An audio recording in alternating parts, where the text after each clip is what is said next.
हाँ, तो हम लोग कल क्या किए थे? कल हम लोग सामाजिक धार्मिक सुधार आंदोलन में किसको किया गया था, कुछ ध्यान है? हमें जहाँ तक लगता है कि आर्य समाज पूरा हो गया था। तो आज देखा जाए, राम कृष्ण मिशन 1897। संस्थापक कौन है? संस्थापक हैं विवेकानंद। विवेकानंद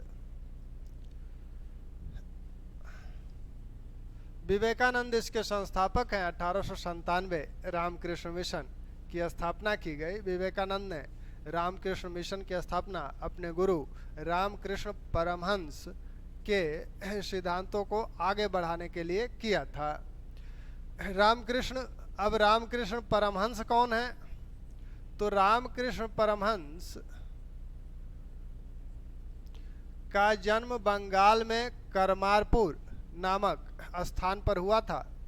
इनका जन्म बंगाल में करमारपुर नामक स्थान पर 1836 में हुआ था। रामकृष्ण परमहंस का जीवन काल 1836 से 1866 है। सिर्फ 30 वर्ष जीवित रहे। करमारपुर में इनका जन्म हुआ है। पढ़े लिखे नहीं हैं। 17 वर्ष की अवस्था में ये कलकत्ता के पास, कलकत्ता से कुछ दूर पर एक मंदिर था जिसे दक्षिणारेश्वर काली मंदिर बोला जाता था। तो इस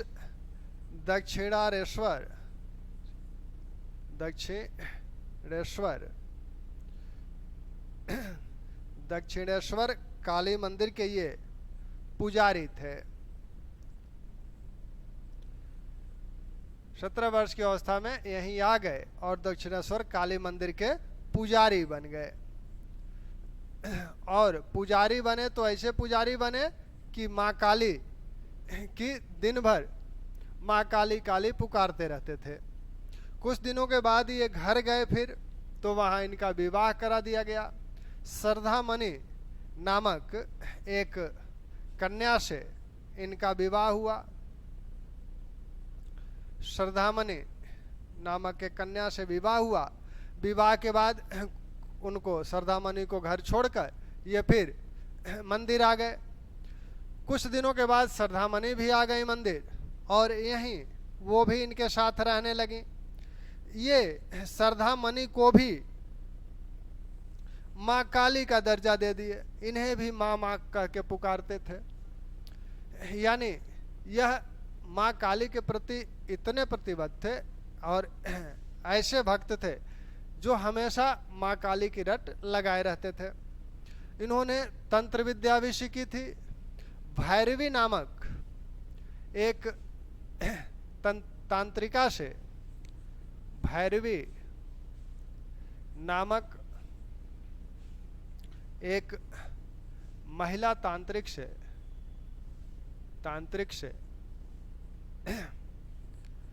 इन्होंने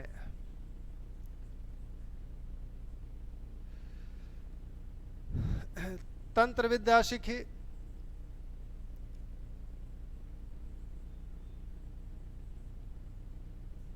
और योग साधना भी इन्होंने सीखा। तोतापुरी नामक एक योग के आचार्य से इन्होंने योग साधना सीखी। तोतापुरी कहते हैं कि जो साधना हम आज तक नहीं कर पाए वह रामकृष्ण परमहंस एक दिन में ही कर लिया। तो रामकृष्ण परमहंस इस तरह के व्यक्ति थे। इन्होंने माँ काली का दर्शन किया था। ये कहते हैं कि हमें माँ काली ने दर्शन दिया था। ये सभी धर्म के देवताओं का दर्शन कर लेना चाहते थे, इसलिए इन्होंने अल्लाह का भी दर्शन किया, ईसा मसीह का भी दर्शन किया धीरे धीरे रामकृष्ण परमहंस प्रख्यात हो गए और वे कलकत्ता, जैसा कि आप जानते हैं उस समय कलकत्ता विद्वानों की नगरी थी और ढेर सारे पाश्चात्य शिक्षा प्राप्त विद्वान कलकत्ता में रहते थे। अब वो भी रामकृष्ण से मिलने आने लगे। केशव चंद्र सेन के जो दाहिने हाथ माने जाते हैं प्रताप चंद्र मजूमदार, वो कहते हैं कि यह आदमी पढ़ा लिखा भी नहीं है, कभी काली को पूजता है, कभी अल्लाह को पूजता है, यानी मूर्ति पूजा भी करता है, निराकार ब्रह्म की उपासना भी करता है। और हम लोग पाश्चात्य शिक्षा प्राप्त हैं, ढेर सारे यूरोपीय दार्शनिकों को पढ़े हैं, फिर भी इसके साथ बैठना 2-3 घंटे अच्छा लगता है। और सिर्फ मैं ही नहीं, मेरे जैसे अनेक लोग इसके पास आकर बैठते हैं। तो इस प्रकार का व्यक्तित्व रामकृष्ण परमहंस का था। विवेकानंद भी इनका नाम सुनकर एक बार आए। विवेकानंद ग्रेजुएट थे, अंग्रेजी पढ़े लिखे थे, लेकिन मन की शांति के लिए शांति की खोज करना चाहते थे और उसी सिलसिले में किसी ने कहा कि एक बार परमहंस से मिलो। विवेकानंद परमहंस के पास आए तो ऐसा कहा जाता है कि विवेकानंद को पहली बार देखकर ही परमहंस ने कहा था, आओ वत्स, अभी तक कहाँ थे। लेकिन विवेकानंद पहली मुलाकात में इनसे प्रभावित नहीं हुए। बाद में धीरे धीरे विवेकानंद इनसे प्रभावित होते चले गए और जब 1866 में रामकृष्ण परमहंस का कैंसर से निधन हुआ, तब परमहंस ने विवेकानंद को कहा कि तुम्हें ही सब संभालना है। तो इसी क्रम में विवेकानंद आते हैं। तो अब विवेकानंद कौन है? विवेकानंद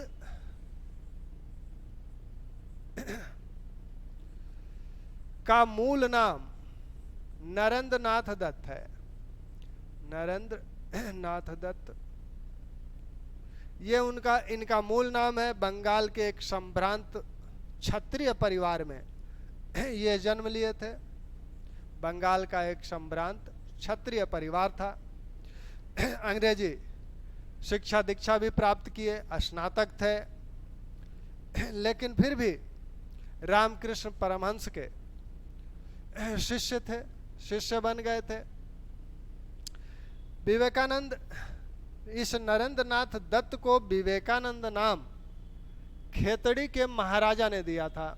जब शिकागो में प्रथम विश्व धर्म सम्मेलन हो रहा था 1893 में, 1893 में शिकागो में, अमेरिका के शिकागो में प्रथम विश्व धर्म सम्मेलन हो रहा था, तो उसमें विवेकानंद को जाना था। तो खेतड़ी के महाराजा ने कहा इनका नाम विवेकानंद रख दिया नरेंद्र नाथ दत्त से। सम्मेलन में जाते समय खेतड़ी के महाराजा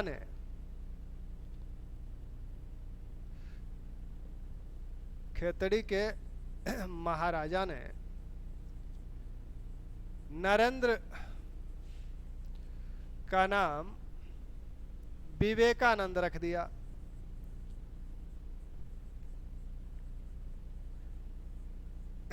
तो अब ये विवेकानंद के नाम से विख्यात हुए। तो ये नरेंद्र अब विवेकानंद बन गए। 1893 में शिकागो प्रथम विश्व धर्म सम्मेलन में गए। वहाँ पर भारत की बात इन्होंने रखी। इनके भाषण का जो मुख्य मूल जो है, यहाँ पर इन्होंने शिकागो में भाषण दिया, कई भाषण दिए और ये भाषण बहुत ही विख्यात हुए। इस भाषण का जो मूल थीम था वो था भौतिकता और आध्यात्मिकता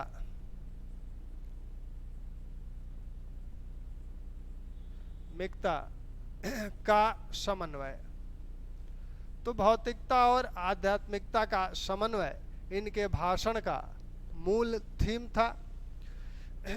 इनके भाषणों की बहुत सराहना की गई। न्यूयॉर्क हेराल्ड ने विवेकानंद को सुनकर, उन भाषणों को सुनकर यह लिखा था कि भारत में विवेकानंद जैसे लोग हैं और इतनी उच्च संस्कृति है भारत की, ऐसे में हमें अपने ईसाई मिशनरियों को भारत भेजना धर्म प्रचार के लिए कितना बेवकूफ़ी भरा कदम है। यानी हम उन्हें आध्यात्म और धर्म सिखा रहे हैं, संस्कृत सिखा रहे हैं, जिनकी संस्कृति और अध्यात्म का स्तर इतना ऊंचा है, उन्हें हम क्या सिखा सकते हैं। तो यह बात न्यूयॉर्क हेराल्ड ने यह टिप्पणी की थी।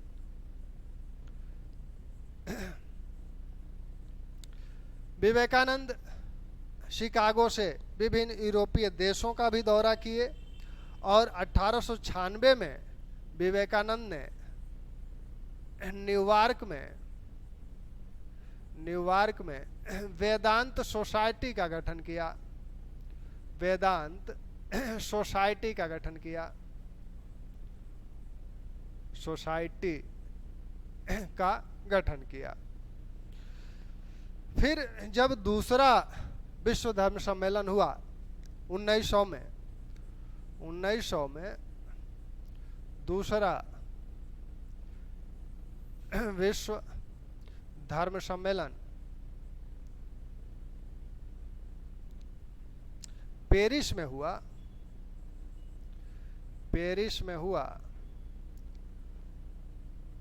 तब उसमें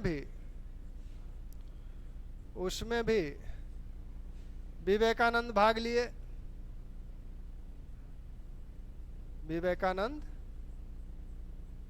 लिए।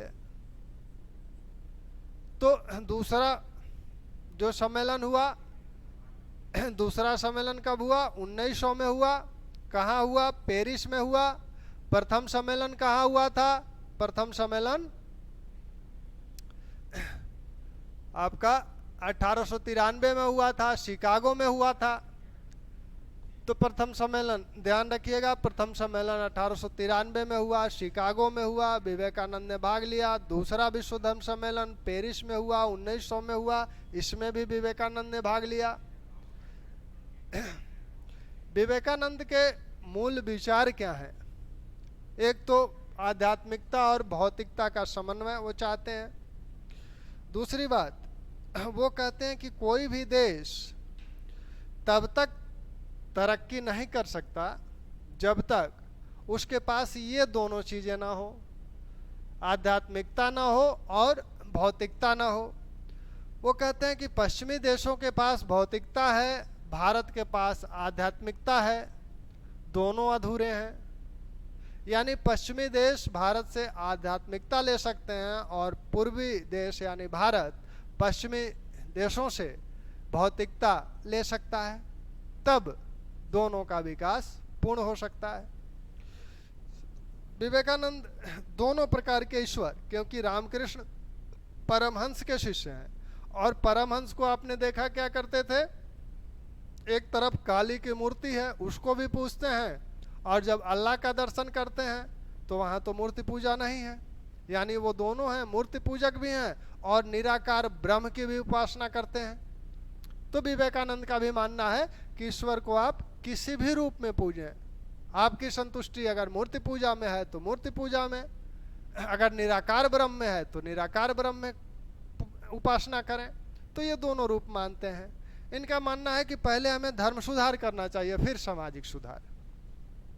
धर्म को मनुष्य की प्रकृति मानते हैं कि यह नेचुरली है और जब तक इसका विकास नहीं होगा तब तक मनुष्य का विकास नहीं होगा, वो संतुष्ट नहीं हो सकता। तो वो पहले इस पर बल देते हैं। भारत की जो उस समय दयनीय स्थिति थी, सामाजिक दयनीय स्थिति, निर्धनता थी, इन सब को देखकर विवेकानंद ने कहा था कि हमारा ईश्वर अब कहाँ बचा है, हमारा ईश्वर हमारे भोजनालयों में है। यानी वो छुआछूत पर कटाक्ष कर रहे थे और वो कि ये बर्तन न छुओ, ये बर्तन न छुओ, ऐसे। तो वो कहते हैं कि हमारा ईश्वर तो भोजनालयों में आ गया है। तो ऐसी स्थिति नहीं होनी चाहिए, यानी वो छुआछूत जाति पाति का विरोध करते हैं। साथ में उन लोगों को देशद्रोही कहते हैं जो लोग निर्धनों, अंग्रेजी पढ़ लिख कर, मान लीजिए कोई नौकरी कर रहे हैं या अच्छा पेशा कर रहे हैं, और फिर भी वो निर्धनों का ध्यान नहीं रखते हैं, तो कहते हैं कि इन्हीं के पैसे से पढ़ लिख कर जो इनका ध्यान नहीं रखते हैं वो देशद्रोही हैं।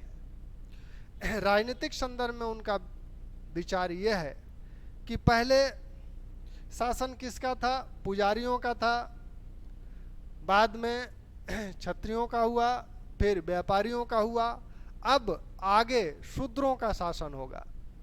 और ये कहाँ से शुरू होगा? वो कहते हैं कि यह रूस और चीन से शुरू होगा, और उनकी भविष्यवाणी आकर 1917 में सही साबित हुई जब बोल्शेविक क्रांति रूस में हुई। तो ये आपके विवेकानंद के विचार हैं। विवेकानंद ने कुछ ग्रंथों की भी रचना की थी, राजयोग, भक्ति योग जैसे ग्रंथों की वो रचना किए थे। तो विवेकानंद के जो ग्रंथ हैं वो आपका राजयोग, भक्ति योग,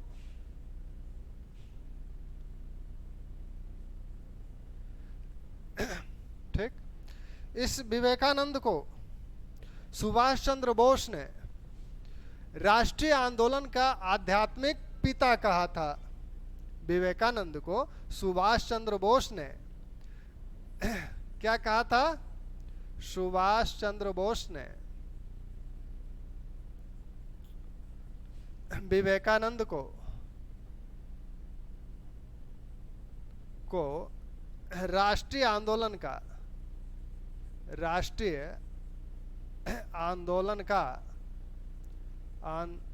का आध्यात्मिक पिता कहा था। आध्यात्मिक पिता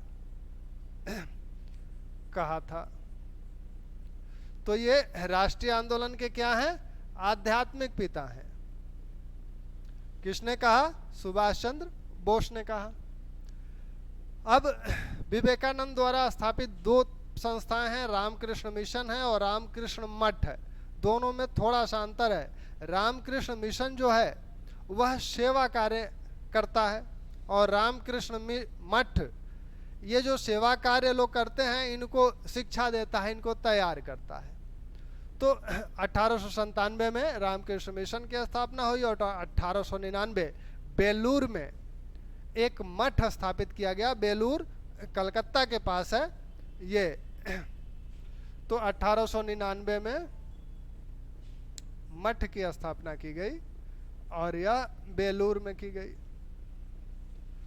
यह कहाँ है? कलकत्ता के पास है।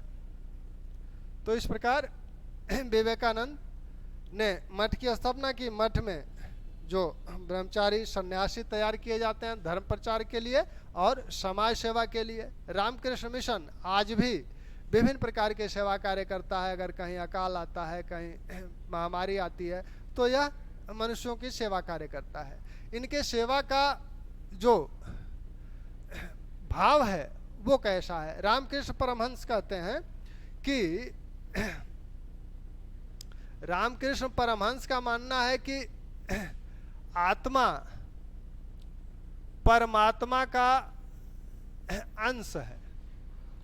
आत्मा परमात्मा का अंश है। कोई किसी को दान देता है तो वो ये मान के देता है कि हम इस पे दया कर रहे हैं। सही ये नहीं है। आप दया नहीं कर रहे हैं। अगर किसी को कुछ दे रहे हैं, किसी निर्धन को या किसी जरूरतमंद व्यक्ति को कुछ आप दे रहे हैं, तो ये भाव मन में होता है कि हम इस पे दया कर रहे हैं। ये दया का भाव नहीं है, क्योंकि ये परमात्मा का अंश है। आत्मा यानी मनुष्य भी परमात्मा का अंश है। आप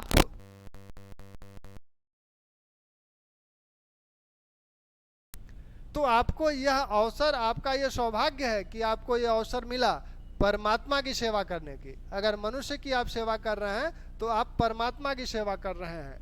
ये सौभाग्य आपको मिला है, तो आपने इस पर दया नहीं की है, बल्कि इसने दया करके आपको ये सुअवसर प्रदान किया है। तो इस भाव से रामकृष्ण मिशन सेवा करता है। विभिन्न प्रकार की रामकृष्ण मिशन के अस्पताल हैं, इनके पुस्तकालय हैं, तो ये पुस्तकों को बांट कर भी अपने विचारों का प्रचार करते हैं। तो इस प्रकार रामकृष्ण मिशन और विवेकानंद की बात पूरी हुई। अब हम लोग कुछ अन्य बातें कर लें। बंगाल के ही एक महापुरुष हैं ईश्वर चंद्र विद्यासागर। बंगाल के ही एक महापुरुष हैं ईश्वर चंद्र विद्यासागर। ईश्वर चंद्र विद्यासागर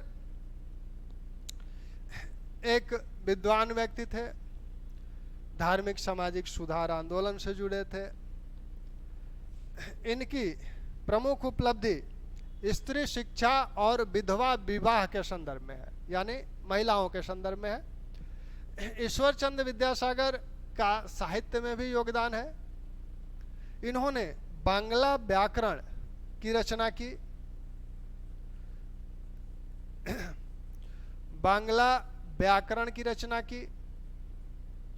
इन्होंने संस्कृत सीखने की नई विधि की खोज की। नई विधि की खोज की। इन्होंने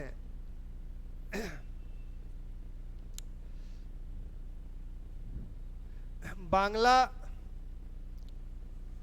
गद्य के विकास में भी योगदान दिया।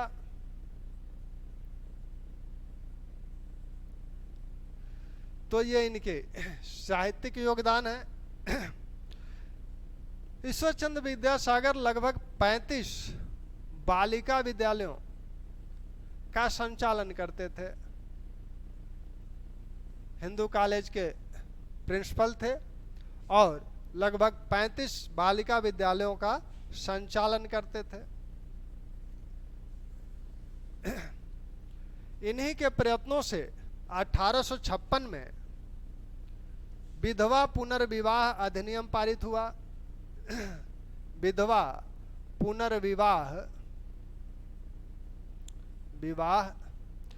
अधिनियम पारित हुआ। इन्हीं के नेतृत्व में आधुनिक भारत का सबसे पहला विवाह, आधुनिक भारत का सबसे पहला विवाह 1 दिसंबर 1957 को हुआ था कलकत्ता में। तो यह ईश्वर चंद्र विद्यासागर की उपलब्धियां हैं। बंगाल से ही एक और आंदोलन सामने आया उभर कर। वह आंदोलन था यंग बंगाल आंदोलन। यंग बंगाल आंदोलन। इसके जो प्रवर्तक हैं यंग बंगाल आंदोलन के, वो हैं हेनरी विवियन डेरोजियो। तो डेरोजियो इसके प्रवर्तक हैं। हिंदू कॉलेज में 1826 से 1831 तक ये प्राध्यापक थे। बहुत ही उग्र विचार के थे। जापानी क्रांति से प्रभावित थे। जापानी क्रांति से प्रभावित थे। जापानी क्रांति का नारा था स्वतंत्रता, समानता और बंधुता। जापानी क्रांति का नारा क्या था? स्वतंत्रता, समानता और बंधुता। इसी को अंबेडकर ने त्रयी कहा है कि ये अलग नहीं किए जा सकते, एक साथ ही रहेंगे। तो ये स्वतंत्रता के बहुत बड़े समर्थक थे। साथ ही जो भारतीय समाज और धर्म में विभिन्न प्रकार की रूढ़ियां और कुरीतियां थीं, उनके ये विरोधी थे। कॉलेज में पढ़ाते थे। पढ़ाने के पश्चात अपने जो इनके शिष्य थे, जो बच्चे थे, उनको ये अलग से बुलाकर विभिन्न विषयों पर डिबेट किया करते थे, जाति व्यवस्था पर, बाल विवाह पर, विधवा विवाह पर, या बहु विवाह पर, या धर्म के किसी मुद्दे पर। तो इस संदर्भ में ये इसके सबसे बड़े आलोचक हो गए। तो बंगाल के जो परंपरागत रूढ़िवादी लोग थे उन्हें ये सब पसंद नहीं था। अंततः हिंदू कॉलेज से ये निकाल दिए गए 1831 में। लेकिन एक वर्ष के अंदर ही हैजा से इनका निधन हो गया। 1832 में हैजा से डेरोजियो का निधन हो गया। बहुत कम समय तक, लगभग 1809 में जन्म ही हुआ था, 32 में निधन ही हो गया। तो 21-22 वर्ष की अवस्था में ही डेरोजियो, हालांकि डेरोजियो ने इस कम उम्र में जो ऊंचाई प्राप्त की वह सभी नहीं कर पाते हैं। तो इन्होंने कुछ संगठनों का भी गठन किया था। वो संगठन आपके हैं डिबेटिंग क्लब, बंगहित सभा, Anglo Indian Hindu association, Anglo Indian Hindu association,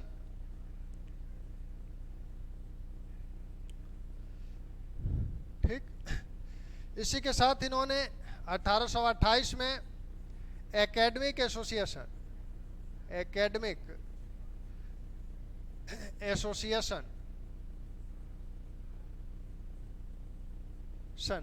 का गठन भी किया था।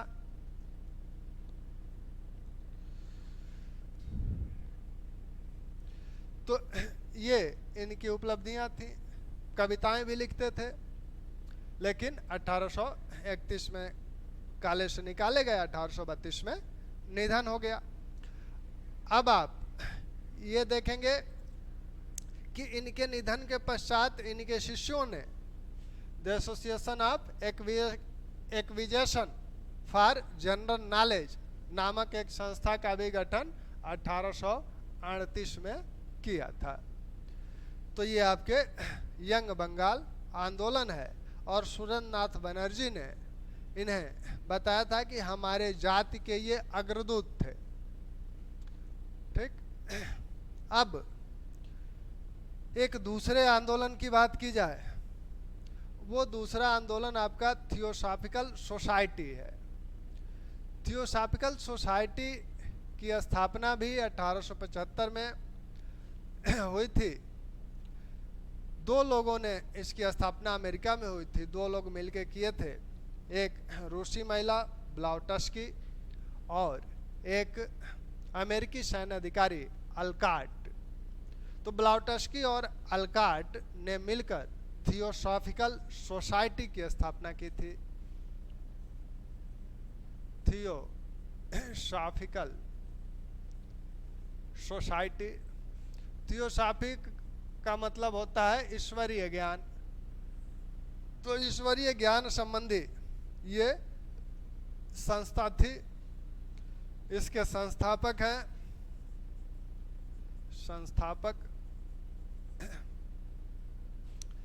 रूसी महिला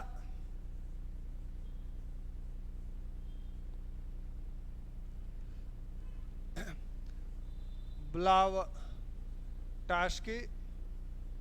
और अमेरिकी सैन्य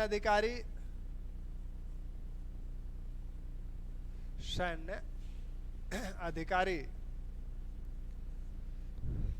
अल्काट। तो इन लोगों ने मिलकर इसकी स्थापना न्यूयॉर्क में की। बाद में 1882 में थियोसॉफिकल सोसाइटी का मुख्यालय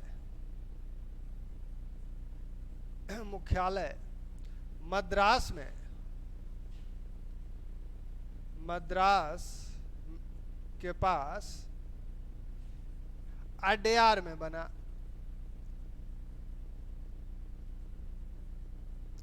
तो 1882 से इसका मुख्यालय भारत आ गया और अडेयार में बना। 1888 में एनी बेसेंट इस थियोसॉफिकल सोसाइटी की सदस्य बनी। 1888 में एनी बेसेंट इसकी सदस्य बनी।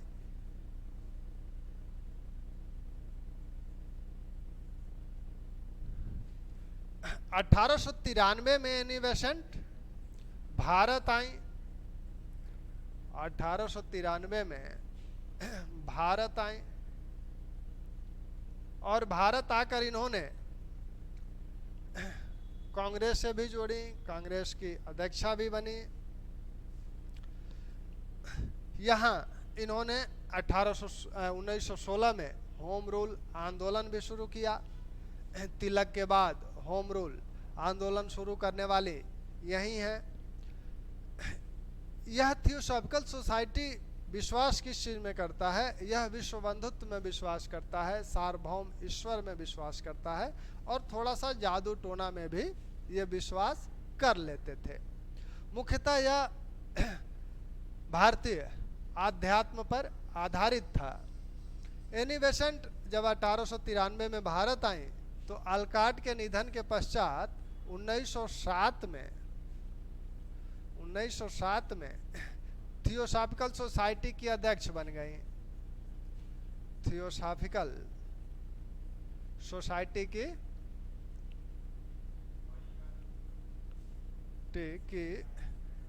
अध्यक्ष बन गई। ठीक, तो एनी बेसेंट 1907 में थियोसॉफिकल सोसाइटी की अध्यक्षा बन गई। तो थियोसॉफिकल सोसाइटी से संबंधित इतनी चीजें ध्यान रखिए। एनी बेसेंट ने कई पुस्तकों की भी रचना की, जिसमें उन्होंने लिखा Indian religious problem, how to write for freedom. उसी में एनी बेसेंट ने कहा था कि भारत मेरी जन्मभूमि है। तो एनी बेसेंट जब भारत आई 1893 में, ये भी शिकागो धर्म सम्मेलन में भाग ली थी और वहीं से ये भारत आ गई। और जब भारत आई तो भारत की ही होकर रह गई। राष्ट्रीय आंदोलन में भी इनका महत्वपूर्ण योगदान है। उसकी बात होम रूल आंदोलन के समय किया जाएगा। अब ईश्वर चंद्र विद्यासागर के साथ एक नाम और लेना है। ईश्वर चंद्र विद्यासागर जिस तरह से महिलाओं के कल्याण के लिए समर्पित हैं, विशेषकर विधवा विवाह के संदर्भ में, वैसा ही एक नाम दक्षिण भारत का भी है। कंडलूर वीरे शलिंगम। तो यह नाम जो कंडलूर वीरे शलिंगम है, वीरे शलिंगम,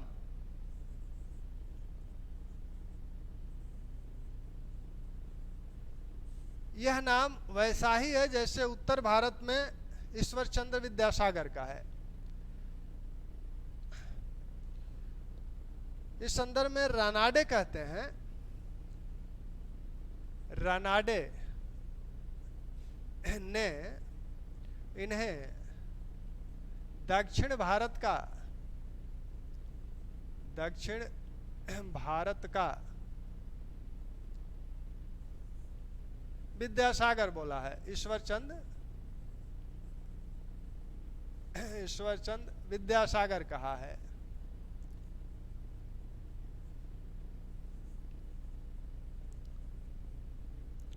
इन्होंने भी विधवाओं के लिए, विधवा विवाह के लिए बहुत कार्य किया। विधवा विवाह समुदाय का गठन किया, विधवा विवाह समुदाय का गठन किया। विवेक वर्धिनी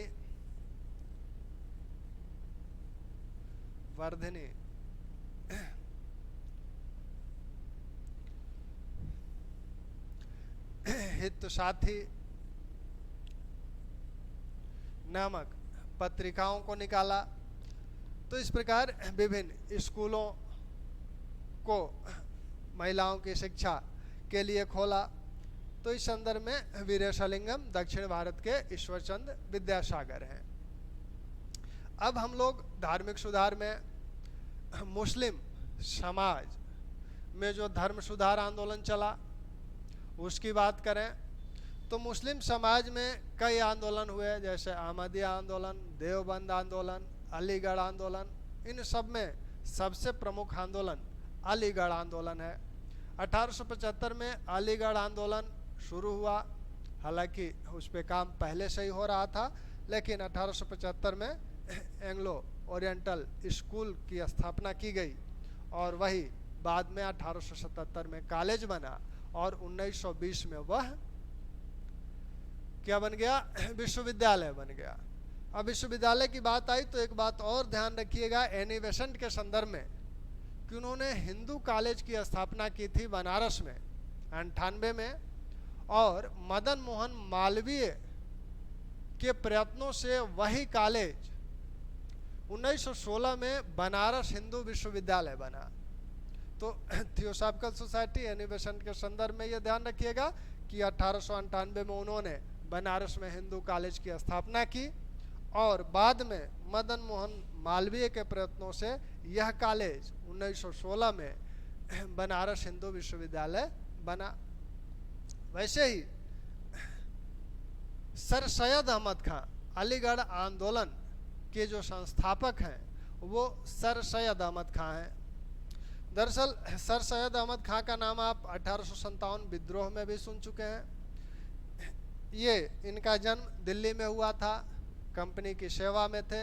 जब 1857 का विद्रोह हुआ तब ये बिजनौर में सदर अमीन पद पर नियुक्त थे और यही हैं जो 1857 में पहली पुस्तक लिखते हैं। आप लोग जीएस जो पढ़ रहे हैं कुछ लिख हो भी रहे हैं कि सिर्फ वीडियो देखकर किनारे? थोड़ा सा नोट कर लीजिए जिससे कि आपको रिवीजन करने में आसानी होगी, क्योंकि ये कहानी तो 2-4-5 दिन में भूल जाएगी। तो फिर या तो आप पूरा वीडियो देखिए, तो पूरा वीडियो देखेंगे तो फिर आपका 1 घंटा लगेगा और नोट किए रहेंगे आप तो 10 मिनट में अपना रिवाइज कर लेंगे, आपके समय की भी बचत होगी। तो अलीगढ़ आंदोलन की बात हो रही है, तो अलीगढ़ आंदोलन के संस्थापक सर सैयद अहमद खां हैं। 1857 विद्रोह के समय यह देखा गया था, उसके पहले से भी मुस्लिम ब्रिटिश सरकार का विरोध कर रहे थे। विरोध करने का एक कारण यह भी था कि वो ये मान रहे थे कि ब्रिटिश लोग हम मुसलमानों को सत्ता से हटाकर शासक बन गए, क्योंकि मुगल बादशाह एक मुस्लिम शासक था और स्वाभाविक रूप से मुस्लिमों का उसके प्रति अपनत्व होगा। जैसे कि आज कोई विधायक एमपी बन जाता है, दूर का भी रिश्तेदार तो आप कहते हैं कि हमारे फूफा हैं, तो हमारे मौसा हैं, तो इसी प्रकार से वो भी जोड़ते रहे होंगे। 1857 में एक प्रयत्न किया गया था ब्रिटिश सरकार से मुक्ति का, लेकिन वह सफल नहीं हो पाया। तब सर सैयद अहमद खां को लगा कि अब इस सरकार को हटाना तो फिलहाल संभव नहीं है और मुस्लिम समाज में बेरोजगारी बहुत है, अशिक्षा बहुत है, तो इसको दूर कैसे किया जाए। तो उन्होंने सोचा कि ब्रिटिश सरकार के साथ मिलकर ब्रिटिश सरकार को यह विश्वास दिलाकर कि मुस्लिम समाज आपका विरोधी नहीं है, इस सरकार का विरोधी नहीं है, उससे मुस्लिमों के लिए कुछ सहायता प्राप्त की जा सकती है। इन्हीं उद्देश्यों से सर सैयद अहमद खां ने अलीगढ़ आंदोलन को शुरू किया। इस आंदोलन का केंद्र अलीगढ़ बना। वहीं उन्होंने 1875 में एक स्कूल की स्थापना की, 77 में वह कॉलेज बना और 77 में कॉलेज बनने के पश्चात 1920 में वह विश्वविद्यालय बन गया। तो चलिए इसको कल कंटिन्यू कर लेंगे और थोड़ा सा नोट वगैरह किया करिए। धन्यवाद।